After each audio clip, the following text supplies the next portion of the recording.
क्या आप भी स्टॉक मार्केट में महफूज सरमायाकारी करना चाहते हैं जहां रिस्क फैक्टर्स कम और मुनाफा यकीनी हो? किन किन सेक्टर्स में सरमायाकारी करनी चाहिए और किन किन कंपनीज के शेयर्स खरीदने चाहिए, आज यही कुछ हम आपको बताएंगे और जानते हैं कि कहां किन सेक्टर्स में सरमायाकारी ज्यादा महफूज है। यहाँ पर हम बात करते हैं कुछ माहिरीन से, कुछ ब्रोकर से।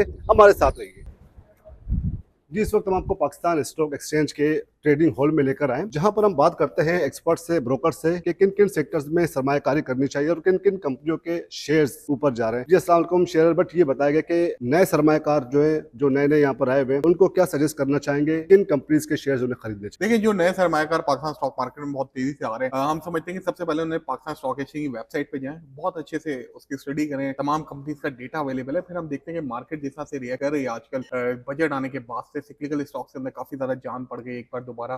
स्टील और इसके साथ साथ हम देखेंगे लॉजिस्टिक स्टॉक्स जो काफी अरसे से जो है स्लो परफॉर्म कर रहे थे, अब दोबारा उनमें एक्टिविटी जनरेट होना शुरू हो गई है। दूसरी तरफ ऑटो सेक्टर की सेल सिग्निफिकेंट इजाफा हुआ है और सिर्फ लास्ट मंथ की बात कर लें तो 360 अरब रुपए की बैंक फाइनेंसिंग हुई है। और जिस तरह से प्राइसेस अभी डाउन किए गए, गवर्नमेंट ने कुछ रिलीफ भी दिया है इस बजट में। उसके बाद ऑटो सेक्टर के अंदर काफी ज्यादा जान है और हम समझते हैं स्टॉक्स अभी भी अपनी जो फेयर प्राइस है उससे काफी ज्यादा नीचे ट्रेड कर रहे हैं। उनमें कुछ आपने देखना चाहिए, रिफाइनरीज के हवाले से भी काफी एग्रेसिव मूव गवर्नमेंट लेने जा रही है। साथ साथ ऑयल एंड गैस सेक्टर के अंदर हम देख रहे हैं मार्केट की जान है। Oil and gas sector market को चलाते हैं, मार्केट मूवर्स इन्हें कहा जाता है। और जिस तरह से डिस्कवरीज होनी है कंट्री में, प्रोडक्शन स्टार्ट हुई है, वो काफी अच्छा परफॉर्म कर रहे हैं। साथ साथ हम देख रहे हैं कि जो सुपर टैक्स में कमी के बाद और जिस तरह बैंक की परफॉर्मेंस है हमेशा से आउटस्टैंडिंग रही है। कैपिटल गेन भी बहुत अच्छे दिए हैं और साथ साथ जो डिविडेंड्स भी बहुत अच्छे देते हैं। तो बैंक से हमेशा से एक सेफ इनकम होती है और जो बैंकिंग स्टॉक्स हैं वो पाकिस्तान में ग्रो ही करते जा रहे हैं। तो डेप्थ साइड के पॉइंट में भी आप चाहते हैं। अच्छा शेयर, ये बताएगा कि पाकिस्तान स्टॉक मार्केट के हवाले से कुछ अभी रुझान में इजाफा होता जा रहा है कि रवां साल भी हमने देखा कि रिकॉर्ड अकाउंट्स खुले हैं। तो आप समझते हैं कि मतलब जो नए सरमायाकार हैं उन्हें किस तैयारी के साथ यहाँ पर आना चाहिए, या कहाँ से उन्हें गाइडेंस, जिस तरह आपने कहा कि वेबसाइट से भी वो मालूमात हासिल कर सकते हैं, रेनुमाई हासिल कर सकते हैं। तो जो पुराने स्टेक होल्डर्स हमने देखे थे खासतौर कि जी यहाँ पर नुकसान, रिस्क फैक्टर बहुत ज्यादा है, तो नया सरमायाकार है वो तो पहले खौफ का शिकार है, तो वो किस तरह मजीद आप कायल करेंगे लोगों को? नहीं, नया सरमायाकार बिल्कुल भी खौफ का शिकार नहीं है। हमने देखा कि दुनिया में बहुत ज्यादा उतार चढ़ाव है, दुनिया भर की स्टॉक मार्केट में आपने देखा, क्रिप्टो मार्केट के अंदर उतार चढ़ाव, ऑयल प्राइसेस के अंदर बहुत सिग्निफिकेंट हम देख रहे हैं कि वोलेटिलिटी इसके अंदर देखने में आ रही है। फिर साथ साथ कमोडिटीज में जैसा उतार चढ़ाव हो रहा है, वो दुनिया भर की कैपिटल मार्केट भी रिएक्ट कर रही है। पाकिस्तान स्टॉक मार्केट में भी काफी ज्यादा वोलेटिलिटी आई, लेकिन अच्छी बात यह कि मार्केट जहां भी डिप्स मार्केट ने शो किए हैं, जहां भी मार्केट रेड जोन के अंदर आई, मार्केट में बाइंग आती हुई आपको नजर आई। मार्केट में सॉलिड बाइंग हमें नजर आई। इसकी बड़ी वजह यही थी कि जो नए इन्वेस्टर मार्केट में तकरीबन 15,000 एवरेज नए इन्वेस्टर पाकिस्तान स्टॉक मार्केट में हर माह आ रहे हैं। तो जब नया इन्वेस्टर आ रहा है, मार्केट की डेप्थ में इजाफा हो रहा है और वो समझते हैं कि कंपनीज की वैल्यूएशन क्या है, क्योंकि आजकल डेटा बहुत ज्यादा अवेलेबल है। आप किसी भी कंपनी के बारे में बहुत अच्छे से जान सकते हैं, कंपनी क्या परफॉर्म करने जा रही है, आने वाले दिनों में उनके फ्यूचर प्लान्स क्या है, पास्ट रिकॉर्ड क्या रहा है, और जो डेटा अवेलेबल है उससे हम ये अंदाजा भी कर सकते हैं कि कंपनी से आने वाले दिनों में प्रॉफिट इंक्रीज करेंगे, डिक्रीज करेंगे, सेंटिमेंट्स किस तरफ जा रहे हैं। तो बावजूद इसके कि हमने देखा कि मिडिल ईस्ट में काफी बड़ी जंग लगी हुई थी, लेकिन इसके बावजूद काफी अच्छा परफॉर्म किया पाकिस्तान स्टॉक मार्केट ने। और हम देख रहे हैं कि मार्केट 1,68,000 की सतह पे जंग से पहले बंद हुई थी, अब मार्केट वो रिकवर करने के बाद अब दोबारा 1,80,000 के लगभग। इस सिलसिले में बात करते हैं एक स्टॉक एक्सपर्ट अरसलान अहमद से। जी अरसलान, ये बताइएगा कि नए आने वाले इन्वेस्टर्स को किन किन सेक्टर्स में आके सरमायाकारी करनी चाहिए? देखिए, इन्वेस्टर को सबसे पहले सिलेक्शन करनी चाहिए ऐसे सेक्टर्स की कि जिनकी ग्रोथ अच्छी हो, जो रेनाउंस हों, ठीक है ना, जो कंसिस्टेंसी के साथ डिविडेंड देते हों, और ऐसे सेक्टर्स स्टॉक मार्केट में मौजूद हैं। आप चाहे आप फर्टिलाइजर सेक्टर की तरफ आ जाएं, आप सीमेंट सेक्टर में आ जाएं, ऑयल एंड गैस में आ जाएं, कमर्शियल बैंक्स के अंदर आ जाएं, फार्मास्यूटिकल सेक्टर बहुत अच्छा है।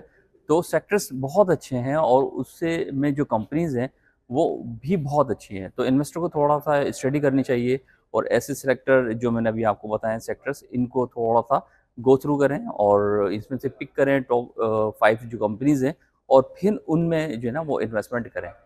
अच्छा, जो नए आने वाले जो यूथ है, खासकर जो पहली बार किसी सेक्टर में आए, पाकिस्तान स्टॉक एक्सचेंज में जो नए नए आए हुए हैं, जो खासकर जेन जी है, उनको आप क्या सजेस्ट करना चाहेंगे? तो जेन ज़ी है ना, बहुत स्मार्ट है, ठीक है ना। वो समझते हैं कि आपने देखा है कि हमारा जो यूथ है वो डाइवर्ट हो गया था बिटकॉइन की तरफ, ठीक है। उसके बाद आप देखें कि स्टॉक मार्केट ने बहुत अच्छे स्टेप्स लिए, ठीक है ना, और इसमें जो नए इन्वेस्टर्स थे स्पेशली जेन ज़ी के लिए बहुत सहूलतें दी गई। आसान अकाउंट खोला गया, ठीक है, इसके बाद माइनर अकाउंट खोला गया, और जो पेपर वर्क था उसको ख़त्म करके सारा डिजिटलाइज कर दिया। तो वो कन्वर्ट होकर जब स्टॉक मार्केट में आया तो आपने देखा कि रिकॉर्ड अकाउंट्स जो है ना वो मार्केट में ओपन हुए। जो हमने 70-75 साल के अंदर जो अकाउंट जमा किए थे वो इन 2-3 सालों के अंदर वो डबल हो गए। तो इनफ्लो जेनजी का आया है। अब जेनजी को ये चाहिए कि वो इस आने वाली जो टेक्नोलॉजी है इसका इस्तेमाल करें और देखें कि ऐसे स्टॉक्स, ऐसे सेक्टर्स कि जो अच्छा परफॉर्म्स करते हैं, जो अच्छी जिनका पे आउट है, जो कंसिस्टेंसी के साथ डिविडेंड देते हैं और उनका एक बाइंग रखे और ग्रेजुअली उसके अंदर इन्वेस्टमेंट करना शुरू करें। वन शॉट जो है ना वो इन्वेस्टमेंट ना करें। जैसे मार्केट गिरती है, अपॉर्चुनिटी आती है, वो वहाँ उसको अवेल करें। Thank you. अब हमारे साथ मौजूद है जिब्रान सरफराज, स्टॉक एक्सपर्ट है, इनसे भी बात करते हैं। जिब्रान ये बताएगा कि नए आने वाले जो इन्वेस्टर्स हैं स्टॉक मार्केट में आपने क्या सजेस्ट करना चाहेंगे, किन किन सेक्टर्स में ज्यादा मौके मौजूद हैं सरमायाकारी? देखिए, बजट के बाद से आपने देखा जब से ईरान और अमेरिका की जंग थोड़ी सी कशीदगी कम हुई, फिर एकदम से वीकेंड पे बढ़ गई, जिससे ऑयल जो है वो काफ़ी मुतासर हो रहा है, वॉलेटाइल हो गया है। और आने वाले दिनों में लगता है कि जंग मुकम्मल तौर पर ख़त्म हो जाएगी और इसका जो फ़ायदा है वो ऑयल की सूरत में पाकिस्तान को मिलेगा और पाकिस्तान के ताल्लुकात जो नेबर कंट्रीज़ और पूरी दुनिया से बेहतर हो जाएंगे। तो इसका इफेक्ट यह आएगा कि जो पाकिस्तान का जो एक कंस्ट्रक्शन का जो शोबा था वो काफ़ी टाइम से वीक था, उसमें थोड़ी तेज़ी आ जाएगी, प्रॉपर्टी जो है वो बूस्ट करेगी, सीमेंट में इजाफा होगा, स्टील में इजाफा होगा। इससे रिलेटेड जितनी भी जो है कंपनीज हैं और जो सेक्टर्स हैं कंस्ट्रक्शन से, उनमें इजाफा होगा। और साथ साथ आपने देखा टेक्सटाइल सेक्टर काफ़ी टाइम से जवाल का शिकार था, तो उसमें भी जैसे इंटरेस्ट रेट कम होता है और यूटिलिटी कम होती है और ऑयल प्राइसेस कम होते हैं, इंटरेस्ट रेट कम होते हैं, तो इसका जो डायरेक्टली जो बेनिफिट है वो आम कंज्यूमर को मिलेगा और इसमें जो है एकदम से ग्रोथ भी हो सकती है। अच्छा, आप ये बताएं कि जो नए सरमायाकार, जैसे कि इस दफा तो जेनजी का भी हमने बड़ा इंटरेस्ट देखा कि नौजवान तबका भी बड़ी तादाद में यहाँ पर है, उन्होंने अपने अकाउंट्स खोले। कुछ की ज़्यादा स्टडी होगी, कुछ की मालूमात, कुछ की इन्फॉर्मेशन, लेकिन कुछ ऐसे भी हैं जो बिल्कुल नए लोग हैं और जिनको यहाँ पर पहले समझना है। तो उनके लिए आप क्या सजेस्ट करना चाहेंगे कि उन्हें क्या करना चाहिए और किन किन सेक्टर्स में उन्हें ज्यादा सरमायाकारी के हवाले से कुछ मालूमात, कुछ स्टडी करनी चाहिए? देखिए, सबसे पहले जेनजी नया ब्लड भी आ रहा है मार्केट में, तो ये एक अच्छा इकदाम है क्योंकि मार्केट में पोटेंशियल है। लेकिन इसका तरीक़ेकार ये है कि सबसे पहले जो है वो इसकी बेसिक समझे स्टॉक एक्सचेंज की, कि किस तरह कंपनी काम करती है, कितनी कंपनी लिस्टेड है